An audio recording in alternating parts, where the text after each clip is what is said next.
So ಮೊದಲನೇದಾಗಿ ಸ್ನೇಹಿತರೆ ಒಂದು ಸಿಲಿಂಡರ್ನ ಕ್ರಿಯೇಟ್ ಮಾಡಿ. ಸೊ ನಾನಿಲ್ಲಿ ಕ್ರಿಯೇಟ್ ಮೆನುದಲ್ಲಿ ಪಾಲಿಗಾನ್ ಪ್ರಿಮಿಟಿವ್ಸ್ನಲ್ಲಿ ಇಂಟ್ರಾಕ್ಟಿವ್ ಕ್ರಿಯೇಷನ್ ಆಫ್ ಮಾಡಿದ್ದೀನಿ. ಸೊ ದಟ್ ನಾನು ಕ್ಲಿಕ್ ಮಾಡ್ತಾ ಇದ್ದ ಹಾಗೆ ಆಟೋಮೆಟಿಕಲಿ ಸಿಲಿಂಡರ್ ಕ್ರಿಯೇಟ್ ಆಗುತ್ತೆ ಸೆಂಟರ್ ಆಫ್ ದ ಗ್ರಿಡ್ನಲ್ಲಿ. ಸೊ ಅದರ ಪ್ಯಾರಾಮೀಟರ್ಸ್ ಬಂದುಬಿಟ್ಟು ಇಲ್ಲಿ ಚಾನಲ್ ಬಾಕ್ಸ್ನಲ್ಲಿ ನೀವು ನೋಡ್ಬೋದು. ರೇಡಿಯಸ್ 1 ಇದೆ, ಹೈಟ್ 2 ಇದೆ. ಓಕೆ, ಸೊ ಹೈಟನ್ನು ಸ್ವಲ್ಪ ಜಾಸ್ತಿ ಮಾಡೋಣ, 2.6 ಇರಲಿ. ಮತ್ತು ಸಬ್ ಡಿವಿಷನ್ ಆಕ್ಸಿಸ್ 20 ಇದೆ, fine. Sub division height segments ಬಂದುಬಿಟ್ಟು 6 ಇರಲಿ. ಓಕೆ, 6 ಸೆಗ್ಮೆಂಟ್ಸ್ ಕ್ರಿಯೇಟ್ ಮಾಡೋಣ ಹೈಟ್ ವೈಸ್. ಮತ್ತು ಸಬ್ ಡಿವಿಷನ್ ಕ್ಯಾಪ್ಸ್ ಬಂದುಬಿಟ್ಟು 1 ಇರಲಿ, 2 ಇರಲಿ. ಸೊ ದಟ್ ಇಲ್ಲಿ ಮೇಲ್ಗಡೆ ಒಂದು ರಿಂಗ್ ಕ್ರಿಯೇಟ್ ಆಗುತ್ತೆ. ಸೊ ಇದನ್ನು ನಾವು ಆಮೇಲೆ ಒಳಗಡೆ ಎಕ್ಸ್ಟ್ರೂಡ್ ಮಾಡೋದಕ್ಕೆ ಯೂಸ್ ಮಾಡ್ಬೋದು. ಓಕೆ ಸ್ನೇಹಿತರೆ, ಈಗ ನೆಕ್ಸ್ಟ್ ಈ ಎಲ್ಲ ಫೇಸಸ್ಗಳನ್ನು ಸೆಲೆಕ್ಟ್ ಮಾಡಿ ಫೇಸ್ ಮಾಡಿ ಹೋಗ್ಬಿಟ್ಟು ಸೊ ಸೈಡ್ ವ್ಯೂಗೆ ಬಂದುಬಿಟ್ಟು ಸೊ ಈ ಥರ ಎಲ್ಲ ಸೈಡ್ ಈ ಫೇಸಸ್ಗಳನ್ನು ಸೆಲೆಕ್ಟ್ ಮಾಡಿಬಿಟ್ಟು edit mesh poke. So poke ಟೂಲನ್ನು ಅಪ್ಲೈ ಮಾಡಿ. ಸೊ ಪೋಕ್ ಟೂಲನ್ನು ಅಪ್ಲೈ ಮಾಡ್ತಾ ಇದ್ದಾಗೆ ಕ್ಯೂ ಪ್ರೆಸ್ ಮಾಡಿ ಹೊರಗಡೆ ಬರುತ್ತೆ ಟೂಲಿಂದ. ಮತ್ತು ವಾಪಸ್ ಆಬ್ಜೆಕ್ಟ್ ಮೋಡಿಗೆ ಬನ್ನಿ. ಸೊ ಈಗ ನೀವು ನೋಡ್ಬೋದು ಯಾವ ರೀತಿಯ ಒಂದು ಎಡ್ಜ್ಗಳು ಕ್ರಿಯೇಟ್ ಆಗಿದೆ ಅಂತ. ಓಕೆ, ಸೊ ಈಗ ನೆಕ್ಸ್ಟ್ ನಮಗೆ ಬೇಕಾಗಿರೋದು ಕೇವಲ ಈ ಡೈಮಂಡ್ ಶೇಪಿನ ಡೈಮಂಡ್ ಶೇಪ್ಗಳು. ಓಕೆ, ಸೊ ಅದು ಬೇಕು ಅಂದರೆ ನಮಗೆ ಈ ವರ್ಟಿಕಲ್ ಎಡ್ಜಸ್ಗಳು ಮತ್ತು ಈ ಹಾರಿಜಾಂಟಲ್ ಆಗಿ ಹೋಗಿರುವಂಥ ಎಡ್ಜಸ್ಗಳನ್ನ ಡಿಲೀಟ್ ಮಾಡಬೇಕಾಗುತ್ತೆ. ಓಕೆ, ಸೊ ಅವುಗಳನ್ನ ಡಿಲೀಟ್ ಮಾಡೋದಕ್ಕೆ ಮೇನ್ ಇದು ಪ್ರಾಬ್ಲಮ್ ಇರೋದು ಅವುಗಳನ್ನ ಸೆಲೆಕ್ಟ್ ಮಾಡೋದು. ಓಕೆ, ಅಷ್ಟು ಎಡ್ಜ್ಗಳನ್ನ ಈ ಥರ ಎಲ್ಲ ಎಡ್ಜ್ಗಳನ್ನು ಸೆಲೆಕ್ಟ್ ಮಾಡೋದು ಪ್ರಾಬ್ಲಮ್. ಓಕೆ, ಟೈಮ್ ತೊಗೊಳುತ್ತೆ. ಡಬಲ್ ಕ್ಲಿಕ್ ಮಾಡೋದ್ರಿಂದ ವರ್ಕ್ ಆಗೋದಿಲ್ಲ. ಓಕೆ, ಯಾಕಂದರೆ ಅದು ಸರಿಯಾದ ಲೂಪ್ನಲ್ಲಿಲ್ಲ. ಸೊ ಡಬಲ್ ಕ್ಲಿಕ್ ವರ್ಕ್ ಆಗೋದಿಲ್ಲ. ಸೊ ಇದಕ್ಕೆ ನಾವು ಇಲ್ಲಿ ಸೆಲೆಕ್ಟ್ ಮೆನುದಲ್ಲಿ ಇರುವಂಥ 2 ಆಪ್ಷನ್ಸ್, ಕಾಂಟಿಗ್ಯೂಯಸ್ ಅಂತ ಹೇಳ್ತಾರೆ, ಕಾಂಟಿಗ್ಯೂಯಸ್ ಎಡ್ಜಸ್, ಇದು ಈ ಆಪ್ಷನ್ ಮತ್ತು ಸಿಮಿಲರ್, ಈ 2 ಆಪ್ಷನ್ಗಳನ್ನ ಯೂಸ್ ಮಾಡಿ ಈಸಿಯಾಗಿ ಸೆಲೆಕ್ಟ್ ಮಾಡ್ಬೋದು. ಓಕೆ, ಸೊ ಮೊದಲನೇದಾಗಿ ಈ ಒಂದು ವರ್ಟಿಕಲ್ ಎಡ್ಜನ್ನು ಸೆಲೆಕ್ಟ್ ಮಾಡಿ. ಸೆಲೆಕ್ಟಿಗೆ ಹೋಗ್ಬಿಟ್ಟು ಕಾಂಟಿಗ್ಯೂಯಸ್ ಎಡ್ಜಸ್ ಅಂತ ಕ್ಲಿಕ್ ಮಾಡಿ. ಸೊ ಕಂಪ್ಲೀಟಾಗಿ ನೋಡಿ ಆ ಎಡ್ಜ್ ಲೂಪ್ ಸೆಲೆಕ್ಟ್ ಆಗುತ್ತೆ.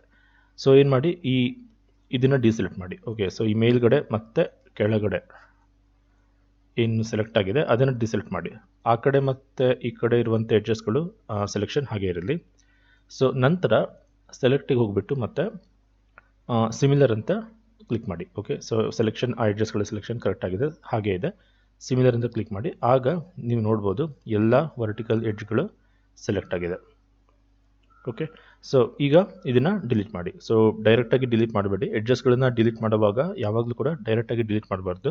ಶಿಫ್ಟ್ ರೈಟ್ ಕ್ಲಿಕ್ ಪ್ರೆಸ್ ಮಾಡಿ ಡಿಲೀಟ್ ಎಡ್ಜ್, ಇದರಿಂದ ಡಿಲೀಟ್ ಮಾಡ್ಬೋದು. ಇಲ್ಲ ಅಂದರೆ control delete. Okay, so control delete ಮಾಡೋದ್ರಿಂದ ಸೊ ಅದು I1 ವರ್ಟೈಸಸ್ಗಳನ್ನು ಕೂಡ ನೀಟಾಗಿ ಡಿಲೀಟ್ ಮಾಡುತ್ತೆ. ಸೊ ಎಲ್ಲ ವರ್ಟಿಕಲ್ ಎಡ್ಜಸ್ಗಳನ್ನು ಡಿಲೀಟ್ ಮಾಡಾಯಿತು. ಅದೇ ಥರ ಹಾರಿಜಾಂಟಲ್ ಎಡ್ಜಸ್ನ ಕೂಡ ಡಿಲೀಟ್ ಮಾಡಬೇಕು. ಸೊ ಇದು ಕೂಡ ಡಬಲ್ ಕ್ಲಿಕ್ ವರ್ಕ್ ಆಗೋದಿಲ್ಲ. ಸೊ ಒಂದು ಎಡ್ಜ್ನ ಸೆಲೆಕ್ಟ್ ಮಾಡಿ. ಹಾರಿಜಾಂಟಲ್ ಆಗಿರುವಂಥ ಆ 6 ಎಡ್ಜ್ಗಳನ್ನು ಕೂಡ ಒಂದೊಂದು ಎಡ್ಜ್ಗಳನ್ನ ಸೆಲೆಕ್ಟ್ ಮಾಡಿ ಆ ಲೂಪ್ಗಳಲ್ಲಿ. ಸೊ ಮತ್ತೆ ಸೆಲೆಕ್ಟ್ ಬಂದುಬಿಟ್ಟು ಸೆಲೆಕ್ಟ್ ಕಾಂಟಿಗ್ಯೂಯಸ್ ಎಡ್ಜಸ್ ಮಾಡಿದರೆ ಎಲ್ಲ ಹಾರಿಜಾಂಟಲ್ ಎಡ್ಜ್ಗಳು ಸೆಲೆಕ್ಟ್ ಆಗುತ್ತೆ. Okay, so shift right click delete edge ಅಥವಾ ಕಂಟ್ರೋಲ್ ಡಿಲೀಟ್. ಸೊ ಈಗ ಎಲ್ಲ ಹಾರಿಜಾಂಟಲ್ ಮತ್ತು ವರ್ಟಿಕಲ್ ಎಡ್ಜ್ಗಳು ಡಿಲೀಟ್ ಆಯಿತು. ಈಗ ನಮಗೆ ನೋಡ್ಬೋದು ಆ ಡೈಮಂಡ್ ಶೇಪ್ ಈಗ ಬರ್ತಾ ಇದೆ, ರೈಟ್. ಸೊ ಈಗ ನೆಕ್ಸ್ಟ್ ಸ್ನೇಹಿತರೆ, ಈಗ ಈ ಡೈಮಂಡ್ ಶೇಪ್ಗಳು ಕ್ರಿಯೇಟ್ ಆಗಿದೆ. ಬಟ್ ಈ ಡೈಮಂಡ್ ಶೇಪ್ಗಳ ಮಧ್ಯದ ಪಾಯಿಂಟನ್ನು ಹಿಡಿದು ನಾವು ಸ್ವಲ್ಪ ಹೊರಗಡೆ ಇಡಬೇಕು. ಸೊ ಹಾಗಾಗಿ ನಾವು ಮತ್ತೊಂದು ಸಲ ಪೋಕ್ ಟೂಲನ್ನ ಅಪ್ಲೈ ಮಾಡಬೇಕಾಗುತ್ತೆ. ಬಟ್ ಅಪ್ಲೈ ಮಾಡುವಾಗ ಈ ಡೈಮಂಡ್ ಈ ಎಲ್ಲ ಡೈಮಂಡ್ ಶೇಪ್ಗಳನ್ನು ಮತ್ತೊಂದು ಸಲ ಸೆಲೆಕ್ಟ್ ಮಾಡಿ. ಬಟ್ ಮೇಲ್ಗಡೆ ಇರುವಂಥ ಈ ಹಾಫ್ ಡೈಮಂಡ್ಗಳು ಏನಿದೆ ಮೇಲೆ ಮತ್ತು ಕೆಳಗಡೆ, ಸೊ ಅದನ್ನು ಬಿಟ್ಟು ಸೆಲೆಕ್ಟ್ ಮಾಡಿ. ಸೊ ಹಾಗಾಗಿ ಫೇಸ್ ಮೋಡಿಗೆ ಹೋಗ್ಬಿಟ್ಟು ಸೊ ಎಲ್ಲ ಡೈಮಂಡ್ ಶೇಪ್ಗಳನ್ನ ಸೆಲೆಕ್ಟ್ ಮಾಡಿ. ಸೊ ಇವನ್ ಹಾಫ್ ಡೈಮಂಡ್ ಶೇಪ್ಗಳು ಕೂಡ ಸೆಲೆಕ್ಟ್ ಆಗುತ್ತೆ. ಸೊ ವಿತ್ ಕಂಟ್ರೋಲ್ ಅದನ್ನು ಸ್ವಲ್ಪ ಡಿಸೆಲೆಕ್ಟ್ ಮಾಡಿ. ಬಟ್ ಇವುಗಳು ಕೂಡ ಹೋಗ್ಬಿಡುತ್ತೆ. ಸೊ ಹಾಗೆ ನಾವೇನು ಮಾಡಬೇಕು, ಕಂಟ್ರೋಲ್ ಶಿಫ್ಟ್ ಎರಡನ್ನೂ ಪ್ರೆಸ್ ಮಾಡಿ ಹಿಡ್ಕೊಂಡು ಸೆಲೆಕ್ಟ್ ಮಾಡಬೇಕು. ಸೊ ಆಗ ಇದು ಮಾತ್ರ ಸೆಲೆಕ್ಟ್ ಆಗುತ್ತೆ. ಓಕೆ, ಬರೀ ಶಿಫ್ಟ್ ಅಲ್ಲ, ಕಂಟ್ರೋಲ್ ಶಿಫ್ಟ್ ಎರಡನ್ನೂ ಕೂಡ. ಇಲ್ಲೂ ಕೂಡ ಅಷ್ಟೇ, ವಿತ್ ಕಂಟ್ರೋಲ್ ಇದನ್ನು ಡಿಸೆಲೆಕ್ಟ್ ಮಾಡಿ. ಮತ್ತು ವಿತ್ ಕಂಟ್ರೋಲ್ ಆ್ಯಂಡ್ ಶಿಫ್ಟ್ ಎರಡನ್ನೂ ಪ್ರೆಸ್ ಮಾಡಿ ಇಷ್ಟನ್ನು ಮಾತ್ರ ಸೆಲೆಕ್ಟ್ ಮಾಡಿ. ಆಗ ಇದು ಮಾತ್ರ ಸೆಲೆಕ್ಟ್ ಆಗುತ್ತೆ. ಓಕೆ, ಸೊ ಈ ರೀತಿ ನಾವು ನಮಗೆ ಬೇಕಾದಂತಹ ಫೇಸ್ಗಳನ್ನು ಹೇಗೆ ಬೇಕೋ ಹಾಗೆ ಸೆಲೆಕ್ಟ್ ಮಾಡಬಹುದು. ಓಕೆ, ಸೊ ಎಲ್ಲ ಡೈಮಂಡ್ ಶೇಪ್ಗಳು ಸೆಲೆಕ್ಟ್ ಆಗಿದೆ. ಸೊ ಈಗ ಮತ್ತೊಂದು ಸಲ ಎಡಿಟ್ ಮಷಿಗೆ ಹೋಗ್ಬಿಟ್ಟು ಪೋಕ್ ಟೂಲನ್ನು ಅಪ್ಲೈ ಮಾಡಿ. ಸೊ ಪೋಕ್ ಟೂಲ್ ಅಪ್ಲೈ ಆಗಿದೆ. ಈಗ ಜಸ್ಟ್ ಇದನ್ನು ಸ್ವಲ್ಪ ಹೊರಗಡೆ ಎಳೀರಿ. ಓಕೆ, ಸೊ ಈ ರೀತಿಯ ಒಂದು ಶೇಪ್ ನಮಗೆ ಬೇಕು. Okay, so poke tool use ಮಾಡಿ ಈ ಥರ ಹೊರಗಡೆ ಹೇಳಿದೆ, ಫೈನ್. ಒಂದು ವೇಳೆ ನಾನು ಪೋಕ್ ಟೂಲ್ ಅಪ್ಲೈ ಮಾಡಿದ ನಂತರ ಪೋಕ್ ಟೂಲಿಂದ ಹೊರಗಡೆ ಬಂದುಬಿಟ್ಟೆ. ಓಕೆ, ಸೊ ಪೋಕ್ ಟೂಲಿಂದ ಹೊರಗಡೆ ಬಂದುಬಿಟ್ಟೆ, ಬಟ್ ಈ ಎಲ್ಲ ಸೆಂಟರ್ ಪಾಯಿಂಟ್ಗಳನ್ನು ನಾನು ಮತ್ತೆ ಹೊರಗಡೆ ಎಳಿಬೇಕು. ಓಕೆ, ಸೊ ಅಂದರೆ ವಿದೌಟ್ ಪೋಕ್ ಟೂಲ್ ಯೂಸ್ ಮಾಡ್ತೇನೆ ಇದನ್ನು ಕೂಡ ಹೇಗೆ ಸೆಲೆಕ್ಟ್ ಮಾಡೋದು ಅಂತ ಜಸ್ಟ್ ನೋಡೋದಕ್ಕೋಸ್ಕರ, ಕಲಿಯೋದಕ್ಕೋಸ್ಕರ ಇದನ್ನು ನೋಡೋಣ. ಸೊ ಮೊದಲನೇದಾಗಿ ಎಲ್ಲ ಡೈಮಂಡ್ ಶೇಪ್ಗಳ ಸೆಂಟರ್ ಆ ಪಾಯಿಂಟ್ಗಳನ್ನು ವರ್ಟೆಕ್ಸ್ಗಳನ್ನ ಸೆಲೆಕ್ಟ್ ಮಾಡಿ. ಓಕೆ, ಸೊ ಅದಕ್ಕೆ ನಾನು ಈ ಒಂದು ಪಾಯಿಂಟನ್ನು ಸೆಲೆಕ್ಟ್ ಮಾಡಿ ಸಿಮಿಲರ್ ಯೂಸ್ ಮಾಡಿದರೆ ಈ ಮಧ್ಯದ ನೋಡಿ ಇವುಗಳು ಸೆಲೆಕ್ಟ್ ಆಗ್ತಾಯಿಲ್ಲ. ಸೊ ಹಾಗೆ ನಾನು ಏನು ಮಾಡ್ತೀನಿ, ಒಂದು ಈ ಕಡೆ ಒಂದು ಆ ಕಡೆ, ಸೊ ಆ ರೀತಿ ಒಂದು ಈ ಸೈಡು ಒಂದು ಆ ಸೈಡು ಆ ಥರ ಸೆಲೆಕ್ಟ್ ಮಾಡ್ತಾ ಹೋಗ್ತೀನಿ ಎಲ್ಲ ಆ ಡೈಮಂಡ್ ಶೇಪ್ಗಳ ಸೆಂಟರ್ ಪಾಯಿಂಟ್ಗಳನ್ನು. ಓಕೆ, ಸೊ ಈ ಥರ ಸೆಲೆಕ್ಟ್ ಮಾಡಿ ನಂತರ ಸಿಮಿಲರ್ ಅಂತ ಕೊಟ್ಟರೆ ಆಗ ಎಲ್ಲ ನೋಡಿ ಎಲ್ಲ ಡೈಮಂಡ್ ಶೇಪ್ಗಳ ಸೆಂಟರ್ ಪಾಯಿಂಟ್ಗಳು ಕರೆಕ್ಟಾಗಿ ಸೆಲೆಕ್ಟ್ ಆಗಿದೆ. ಸೊ ಸೆಲೆಕ್ಟ್ ಮಾಡಿದ ನಂತರ ಈಗ ಅದನ್ನು ಹೊರಗಡೆ ಮೂವ್ ಮಾಡಬೇಕು. ಒಂದು ನಾವು ಇದನ್ನು ಮತ್ತೆ ಸ್ಕೇಲ್ ಮಾಡ್ಬೋದು. ಸ್ಕೇಲ್ ಮಾಡುವಾಗ ಬೆಟರ್ ಆ ಎಲ್ಲೋ ಪಾಯಿಂಟನ್ನು ಯೂಸ್ ಮಾಡಿ. ಇಲ್ಲ ಜಸ್ಟ್ ಮೂವ್ ಮಾಡ್ಬೋದು, ಬಟ್ ಮೂವ್ ಮಾಡಿದ್ರೆ ನಿಮಗೆ ಎಲ್ಲವೂ ಕೂಡ ಒಂದು ಡೈರೆಕ್ಷನಲ್ಲಿ ಮೂವ್ ಆಗುತ್ತೆ. ಓಕೆ, ಸೊ ಇದು ಕೂಡ ಒಂದು ಶಾರ್ಟ್ಕಟ್ ಇದೆ. ನೀವು ಕಂಟ್ರೋಲ್ ಪ್ರೆಸ್ ಮಾಡಿ ಇಟ್ಕೊಂಡು with middle mouse click, okay, with middle mouse click ಇದನ್ನು ಯೂಸ್ ಮಾಡಿದರೆ ಆಗ ಅದು ಕೇವಲ ಹೊರಗಡೆ ಅಥವಾ ಒಳಗಡೆ ಬರುತ್ತೆ. ಓಕೆ, ಸೊ ಈ ಥರ ಕೂಡ ನೀವು ಮೂವ್ ಮಾಡ್ಬೋದು with control click. Okay, so ಈಗ ಈ ಎಡ್ಜ್ ಮೋಡಿಗೆ ಬಂದುಬಿಟ್ಟು, ಸೊ ಈ ಮೇಲ್ಗಡೆ ಎಡ್ಜ್ ಲೂಪ್ ಏನಿದೆ, ಸೊ ಇದನ್ನು ಸ್ವಲ್ಪ ಸ್ಕೇಲ್ ಮಾಡ್ಕೊಳ್ಳಿ. ಸೊ ಸ್ಕೇಲ್ ಮಾಡುವಾಗ ಈ ಬಾಕ್ಸ್ ಟೂಲನ್ನು, ಈ ಬಾಕ್ಸ್ ಏನಿದೆ, ಸೊ ಅದನ್ನು ಯೂಸ್ ಮಾಡಿ ಆಗ ಕರೆಕ್ಟಾಗಿ ಹಾರಿಜಾಂಟಲ್ ಆಗಿ ಮಾತ್ರ ಸ್ಕೇಲ್ ಆಗುತ್ತೆ. ಸೊ ಆ್ಯಕ್ಚುಲಿ ಇಲ್ಲಿ ನಾವು ಈಗ ಒಳಗಡೆ ವಾಸಿನ ಒಳಗಡೆ ಓಪನ್ ಕ್ರಿಯೇಟ್ ಮಾಡಬೇಕು, ಓಪನಿಂಗನ್ನು ಕ್ರಿಯೇಟ್ ಮಾಡಬೇಕು. ಸೊ ಹಾಗಾಗಿ ಆ ವಾಸಿನ ಥಿಕ್ನೆಸ್ ಎಷ್ಟು ಬೇಕು ಅನ್ನೋದನ್ನು ಇಲ್ಲಿ ನೀವು ಡಿಸೈಡ್ ಮಾಡ್ಕೋಬೋದು. ವಾಸ್ ಥಿಕ್ನೆಸ್ ಬಂದುಬಿಟ್ಟು ಇಷ್ಟಿರಲಿ. ಓಕೆ, ಸೊ ಈಗ ಫೇಸ್ ಮೋಡಿಗೆ ಬಂದುಬಿಟ್ಟು ಈ ಮೇಲ್ಗಡೆ ಇರುವಂಥ ಎಲ್ಲ ಫೇಸ್ನ ಸೆಲೆಕ್ಟ್ ಮಾಡಬೇಕು. ಅದಕ್ಕೆ ನಾವು ಈ ಪೇಂಟ್ ಸೆಲೆಕ್ಷನ್ನ ಬೆಟರ್ ಯೂಸ್ ಮಾಡ್ಬೋದು. ಸೊ ಪೇಂಟ್ ಸೆಲೆಕ್ಷನ್ನಿನ ಸೈಜನ್ನು ಒಂದು ವೇಳೆ ಜಾಸ್ತಿ ಇದ್ದರೆ with B left click use ಮಾಡಿ ಅದರ ಸೈಜನ್ನು ಚೇಂಜ್ ಮಾಡ್ಬೋದು. ಸೊ ಪೇಂಟ್ ಸೆಲೆಕ್ಷನ್ ಯೂಸ್ ಮಾಡಿ ಫಾಸ್ಟಾಗಿ ಈ ಥರ ನಾವು ಸೆಲೆಕ್ಟ್ ಮಾಡ್ಬೋದು. ಕ್ಯೂ ಪ್ರೆಸ್ ಮಾಡಿ ಹೊರಗಡೆ ಬರ್ತೀರಾ. ಸೊ ಸೆಲೆಕ್ಷನ್ ಕರೆಕ್ಟ್ ಆಗಿದೆ ಅಲ್ವಾ? ಸೊ ಯಾವುದೇ ಬೇರೆ ಫೇಸ್ಗಳು ಸೆಲೆಕ್ಟ್ ಆಗಿಲ್ಲ. ಓಕೆ, ಸೊ ಈಗ ಅದನ್ನು ಆ ಎಲ್ಲ ಫೇಸ್ಗಳನ್ನು ಕೆಳಗಡೆ ಎಕ್ಸ್ಟ್ರೂಡ್ ಮಾಡಿ. ಓಕೆ, ಸೊ ಡಬ್ಲ್ಯೂ ಪ್ರೆಸ್ ಮಾಡಿ, ಸೊ ಶಿಫ್ಟ್ ಇಟ್ಕೊಂಡ್ಬಿಟ್ಟು ವಿತ್ ಶಿಫ್ಟ್ ಪ್ರೆಸ್ ಮಾಡ್ತಾ ಇದ್ದಾಗೆ ಮೂವ್ ಟೂಲ್ ಎಕ್ಸ್ಟ್ರೂಡ್ ಟೂಲ್ ಆಗಿ ಬದಲಾಗುತ್ತೆ. ಸೊ ಈಗ ಕೆಳಗಡೆ ಹೋಗಿ, ಬಟ್ ಎಷ್ಟು ಕೆಳಗಡೆ ಹೋಗಬೇಕು ಅಂತ ಗೊತ್ತಿಲ್ಲಲ್ವಾ? ಈಗ ಬಿಡ್ಬೋದು ನೀವು ಅದನ್ನು, ಎನಿವೆ ಅದು ಎಕ್ಸ್ಟ್ರೂಡ್ ಆಗಿದೆ. ಸೊ 3 ಪ್ರೆಸ್ ಮಾಡಿಬಿಟ್ಟೆ, 4 ಪ್ರೆಸ್ ಮಾಡಿ. ಸೊ ಎಲ್ಲಿ ತನಕ ಕೆಳಗಡೆ ಹೋಗಬೇಕು ಅನ್ನೋದು ನೋಡಿ, ಒಂದಿಷ್ಟು ಇರಲಿ. ಓಕೆ, ಸೊ ಮತ್ತೆ 5 ಪ್ರೆಸ್ ಮಾಡಿ ಆಬ್ಜೆಕ್ಟ್ ಮೋಡಿಗೆ ಬನ್ನಿ. ಸೊ ಥಿಕ್ನೆಸ್ ಅದರ ಓಪನಿಂಗ್ ಇಷ್ಟು ಕ್ರಿಯೇಟ್ ಆಗಿದೆ. ಓಕೆ ಸ್ನೇಹಿತರೆ, ಈಗ ಇಲ್ಲಿರುವಂಥ ಎಲ್ಲ ಈ ಡೈಮಂಡ್ ಶೇಪನ್ನು ಕ್ರಿಯೇಟ್ ಮಾಡಿರುವಂತಹ ಎಲ್ಲ ಎಡ್ಜಸ್ಗಳನ್ನು ನಾವು ಸೆಲೆಕ್ಟ್ ಮಾಡಬೇಕು. ಸೊ ಹಾಗೆ ಸೈಡ್ ವ್ಯೂಗೆ ಬಂದುಬಿಟ್ಟು, ಸೊ ಎಡ್ಜಸ್ ಮೋಡಿಗೆ ಹೋಗ್ಬಿಟ್ಟು ಕರೆಕ್ಟಾಗಿ ಇಲ್ಲಿಂದ ಇಲ್ಲಿ ತನಕ ಈ ಥರ ಸೆಲೆಕ್ಟ್ ಮಾಡಿ. ಸೊ ನೀವು ನೋಡ್ಬೋದು ಎಲ್ಲ ಡೈಮಂಡ್ ಶೇಪನ್ನು ಕ್ರಿಯೇಟ್ ಮಾಡಿರುವಂಥ ಎಲ್ಲ ಎಡ್ಜ್ಗಳು ಸೆಲೆಕ್ಟ್ ಆಗಿದೆ.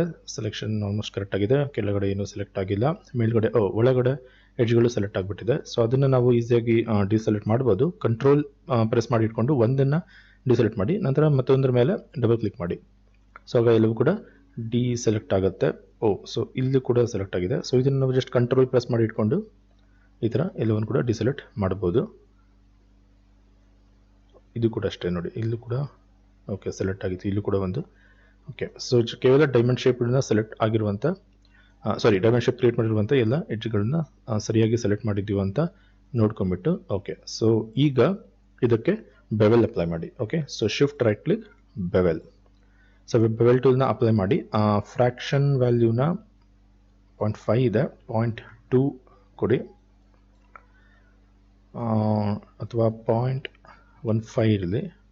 ಓಕೆ, ಸೊ 0.125 ಸ್ವಲ್ಪ ಕಡಿಮೆ ಇರಲಿ. ಓಕೆ, ಸೊ 0.15 ಇರಲಿ. ನಂತರ ಸೆಗ್ಮೆಂಟ್ಸ್ ವ್ಯಾಲ್ಯೂನ 2 ಕೊಡಿ, ಸೆಗ್ಮೆಂಟ್ಸ್ ವ್ಯಾಲ್ಯೂ 2 ಇರಲಿ. ಓಕೆ, ಸೊ ಈಗ ನೀವು ಆ ನೀಟಾದ ಬೆವೆಲ್ ಶೇಪನ್ನು ಈಗ ನೋಡ್ಬೋದು.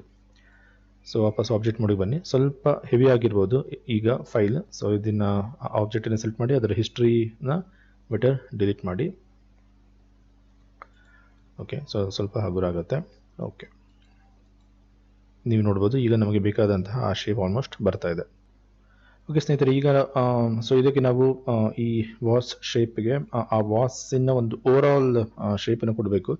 ಸೊ ಯಾವುದೇ ಮಾಡೆಲಿಂಗ್ ಶೇಪ್ ಕೊಡುವಾಗ ನಮಗೆ ಮಾಡೆಲ್ನಲ್ಲಿ ಆ ಮೆಶ್ನಲ್ಲಿ ಸಾಕಷ್ಟು ಸೆಗ್ಮೆಂಟ್ಸ್ ಇರೋದು ಮುಖ್ಯ ಆಗುತ್ತೆ. ಸೊ ಇಲ್ಲಿ ಇದರಲ್ಲಿ ಹೊರಗಡೆ ಈ ಶೇಪ್ನಿಂದಾಗಿ ಸಾಕಷ್ಟು ಸೆಗ್ಮೆಂಟ್ಸ್ ಇದೆ, ಬಟ್ ಒಳಗಡೆ ನೀವು ನೋಡ್ಬೋದು ಸೆಗ್ಮೆಂಟ್ಸ್ ಇಲ್ಲ. ಓಕೆ, ಸೊ ಇಲ್ಲಿ ಯಾವುದೇ ಸೆಗ್ಮೆಂಟ್ಸ್ ಇಲ್ಲದೆ ಇರೋದ್ರಿಂದ ನಮಗೆ ಶೇಪ್ ಸರಿಯಾಗಿ ಕೊಡೋಕ್ಕಾಗೋದಿಲ್ಲ. ಹಾಗಾಗಿ ನಾವು ಇಲ್ಲಿ ಕೆಲವು ಎಡ್ಜ್ ಲೂಪ್ಸ್ಗಳನ್ನ ಆಡ್ ಮಾಡಬೇಕಾಗುತ್ತೆ. ಸೊ ಹಾಗಾಗಿ ಫೇಸ್ ಮಾಡಿ ಹೋಗ್ಬಿಟ್ಟು ಸೊ ಒಂದು ಫೇಸನ್ನು ಸೆಲೆಕ್ಟ್ ಮಾಡಿ ಶಿಫ್ಟ್ ಇಟ್ಕೊಂಡು ಡಬಲ್ ಕ್ಲಿಕ್ ಮಾಡಿದರೆ ಆ ಎಲ್ಲ ಫೇಸ್ಗಳು ಸೆಲೆಕ್ಟ್ ಆಗುತ್ತೆ. ಸೊ ಅಲ್ಲಿ ಕೆಲವು ಸೆಗ್ಮೆಂಟ್ಸ್ಗಳನ್ನ ಆಡ್ ಮಾಡಿ ಅದಕ್ಕೆ ನಾವು ಮೆಶ್ ಟೂಲ್ಸ್ನಲ್ಲಿರುವಂತಹ ಈ ಕನೆಕ್ಟ್ ಟೂಲನ್ನು ಯೂಸ್ ಮಾಡ್ಬೋದು. ಜಸ್ಟ್ ಕನೆಕ್ಟ್ ಮೇಲೆ ಕ್ಲಿಕ್ ಮಾಡಿ. ಸೊ ಕ್ಲಿಕ್ ಮಾಡಿದ ನಂತರ with middle mouse click. Okay, so with middle mouse click ನೀವು ಆ ಕಡೆ ಈ ಕಡೆ ಮೂವ್ ಮಾಡಿದ್ರೆ ಸೊ ಆ ಸೆಗ್ಮೆಂಟ್ಸ್ ಚೇಂಜ್ ಆಗುತ್ತೆ. ಸೊ ನಿಮ್ಗೆ ಎಷ್ಟು ಸೆಗ್ಮೆಂಟ್ಸ್ ಬೇಕು ಅಂತ ನೋಡಿಬಿಟ್ಟು ಅಷ್ಟಕ್ಕೆ ಫಿಕ್ಸ್ ಮಾಡಿ. ಸೊ ಟೋಟಲ್ 8 ಸೆಗ್ಮೆಂಟ್ಸ್ ಇರಲಿ. ಓಕೆ, ಸೊ 8 ಸೆಗ್ಮೆಂಟ್ಸ್ ಆದಮೇಲೆ ಓಕೆ, ಸೊ ಕ್ಯೂ ಪ್ರೆಸ್ ಮಾಡಿ ಆಬ್ಜೆಕ್ಟ್ ಮೋಡ್ಗೆ ಬನ್ನಿ. ಓಕೆ, ಸೊ ಈಗ ಸಾಕಷ್ಟು ಸೆಗ್ಮೆಂಟ್ಸ್ ಇದರಲ್ಲಿ ಇದೆ. ಸೊ ಈಗ ನಮಗೆ ಬೇಕಾದಂಥ ಶೇಪನ್ನು ನಾವು ಕೊಡಬಹುದು. ಓಕೆ ಸ್ನೇಹಿತರೆ, ಈಗ ನಮಗೆ ಬೇಕಾದಂಥ ಶೇಪನ್ನು ನಾವು ಈ ವರ್ಟೆಕ್ಸ್ ಫೇಸ್ ಇವುಗಳಿಂದ ಕ್ರಿಯೇಟ್ ಮಾಡೋದ್ರಿಂದ ಅಷ್ಟು ನಮಗೆ ಅನುಕೂಲ ಆಗೋದಿಲ್ಲ, ಅಷ್ಟು ಚೆನ್ನಾಗಿ ಬರೋದಿಲ್ಲ.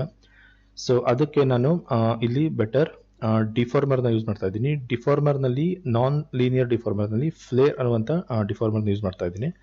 ಸೊ ಸೈಡ್ ವ್ಯೂಗೆ ಬನ್ನಿ, ಆಬ್ಜೆಕ್ಟನ್ನು ಸೆಲೆಕ್ಟ್ ಮಾಡಿ, deformer non linear flare. So flare ಟೂಲನ್ನು ಅಪ್ಲೈ ಮಾಡಿ. ಸೊ ನಂತರ ಇಲ್ಲಿ ಚಾನಲ್ ಬಾಕ್ಸ್ನಲ್ಲಿ ಆ ಫ್ಲೇರ್ ಆಪ್ಷನ್ಸ್ನ ಓಪನ್ ಮಾಡಿದಾಗ ಸೊ ಇಲ್ಲಿ start flare end flare start ಫ್ಲೇರಿನ ಎಕ್ಸೆಟ್ ವ್ಯಾಲ್ಯೂ ಏನಿದೆ ಸೊ ಅದನ್ನು ಚೇಂಜ್ ಮಾಡಿ. ಸೊ ಚೇಂಜ್ ಮಾಡುವಾಗ ಕಂಟ್ರೋಲ್ ಪ್ರೆಸ್ ಮಾಡಿ. ಓಕೆ, ಸೊ ಕಂಟ್ರೋಲ್ ಪ್ರೆಸ್ ಮಾಡಿ ಮಿಡಲ್ ಮೌಸ್ ಯೂಸ್ ಮಾಡಿ ಮಿಡಲ್ ಮೌಸ್ ಕ್ಲಿಕ್ಕನ್ನು ಈ ಥರ ಮೂವ್ ಮಾಡಿದಾಗ ಸೊ ಚೇಂಜ್ ಆಗುತ್ತೆ.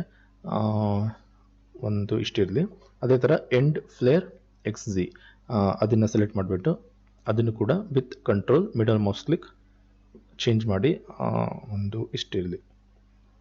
ಓಕೆ, ಸೊ ಇವೆರಡು ಇನ್ನು ಸ್ವಲ್ಪ ದೊಡ್ಡದಿದೆ ಇದು. ಓಕೆ, ಸೊ ಈಗ ಆ ಬಲ್ಜ್ ಶೇಪ್ ಏನಿದೆ, ಬಲ್ಜ್ ಆಗಿರುವಂಥ ಶೇಪ್ ಏನಿದೆ ಅದನ್ನು ನಾವು ಈ ಕರ್ವ್ ವ್ಯಾಲ್ಯೂನ ಯೂಸ್ ಮಾಡಿ ಕೊಡ್ಬೋದು. ಆ ಕರ್ವನ್ನು ಸೆಲೆಕ್ಟ್ ಮಾಡಿ ವಿತ್ ಕಂಟ್ರೋಲ್ ಮತ್ತು ಮಿಡಲ್ ಮೌಸ್ ಕ್ಲಿಕ್ ಮೂವ್ ಮಾಡಿ ನೋಡ್ಬೋದು ನೀವು ಆ ಬಲ್ಜ್ ಶೇಪ್ ಏನಿದೆ ಮಧ್ಯದಲ್ಲಿ ಬಲ್ಜ್ ಆಗುತ್ತೆ. ಓಕೆ, ಸೊ ನಿಮ್ಗೆ ಎಷ್ಟು ಬೇಕೋ ಅಷ್ಟು ನೋಡಿಬಿಟ್ಟು ಕೊಡಿ. ಸೊ ಅದಾದ ನಂತರ ಕೆಳಗಡೆ ಈ ಹೈ ಬೌಂಡ್ ವ್ಯಾಲ್ಯೂ ಏನಿದೆ ಇದನ್ನು ಯೂಸ್ ಮಾಡಿ ಮತ್ತೆ with control middle mouse click use ಮಾಡಿ. ಸೊ ಅದರ ವ್ಯಾಲ್ಯೂ ಸ್ವಲ್ಪ ಕಡಿಮೆ ಮಾಡಿ ನೀವು ನೋಡ್ಬೋದು. ಸೊ ಅದನ್ನು ಕಡಿಮೆ ಆಗ್ತಾ ಹೋದಂಗೆ ನೋಡಿ ನಿಮಗೆ ಈ ರೀತಿಯ ಶೇಪ್ ಬರುತ್ತೆ. ಸೊ ನಮಗೆ ಇಷ್ಟು ಮಾತ್ರ ಸಾಕು. ಓಕೆ, ಇಲ್ಲಿ ಒಂದು ಸ್ವಲ್ಪ ಈ ರೀತಿಯ ಶೇಪ್ ಬಂದರೆ ಸಾಕು. ಓಕೆ, ಸೊ ಫೈನ್, ಈ ಶೇಪ್ ನಮಗೆ ಆ್ಯಕ್ಚುಲಿ ಬೇಕಾಗಿತ್ತು. ಸೊ ಅದನ್ನು ನಾವು ಫ್ಲೇರ್ ಡಿಫಾರ್ಮರ್ ಯೂಸ್ ಮಾಡಿ ಕೊಟ್ಟಿದ್ದೀವಿ. ಸೊ ಒಂದ್ಸಲ ನಿಮಗೆ ಈ ಶೇಪ್ ಓಕೆ ಆದಮೇಲೆ ಆ ಮೆಶ್ನ ಸೆಲೆಕ್ಟ್ ಮಾಡಿ ಅದರ ಹಿಸ್ಟ್ರಿನ ಡಿಲೀಟ್ ಮಾಡಿ. ಓಕೆ, ಸೊ ಯಾವುದೇ ಒಂದು ಡಿಫಾರ್ಮರ್ ಅಪ್ಲೈ ಮಾಡಿದ ನಂತರ ಆ ಡಿಫಾರ್ಮರ್ ಅಷ್ಟೇ, ಅದರ ಮತ್ತೆ ವ್ಯಾಲ್ಯೂ ಏನು ಚೇಂಜಸ್ ಮಾಡೋದಿಲ್ಲ, ಅದಷ್ಟೇ ಅಂತ ಆ ಶೇಪ್ ಪರ್ಮನೆಂಟ್ ಅಂತ ಅನ್ನೋದಾದರೆ ಆಗ ಆ ಆಬ್ಜೆಕ್ಟಿನ ಹಿಸ್ಟ್ರಿನ ಡಿಲೀಟ್ ಮಾಡೋದ್ರಿಂದ ಡಿಫಾರ್ಮರ್ ಡಿಲೀಟ್ ಆಗುತ್ತೆ, ಬಟ್ ಶೇಪ್ ಪರ್ಮನೆಂಟ್ ಆಗಿ ಮೆಶ್ ಮೇಲೆ ಉಳ್ಕೊಳ್ಳುತ್ತೆ. Okay, fine. ಸೊ ಈಗ ಫೈನಲಿಗೆ ನಾವು ಇದಕ್ಕೆ ಮತ್ತೆ ಲ್ಯಾಟಿಸ್ ಡಿಫಾರ್ಮರ್ನ ಯೂಸ್ ಮಾಡಿ ಆ ಫೈನಲ್ ಶೇಪನ್ನ ಕೊಡೋಣ. ಸೊ ಆಬ್ಜೆಕ್ಟ್ ಸೆಲೆಕ್ಟ್ ಮಾಡಿ ಲ್ಯಾಟಿಸ್ ಡಿಫಾರ್ಮರ್ನ ಅಪ್ಲೈ ಮಾಡಿ. ಸೊ ಸೈಡ್ ವ್ಯೂಗೆ ಬಂದುಬಿಟ್ಟು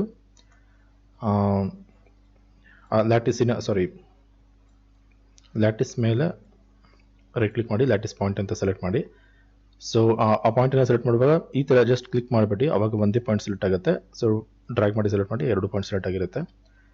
ಸೊ ಇದನ್ನು ಸ್ವಲ್ಪ ಮೇಲ್ಗಡೆ ತಗೊಳ್ಳಿ ಮತ್ತು ಈ ಕಡೆ 2 ಪಾಯಿಂಟನ್ನು ಸ್ವಲ್ಪ ಕೆಳಗಡೆ ತಗೊಳ್ಳಿ.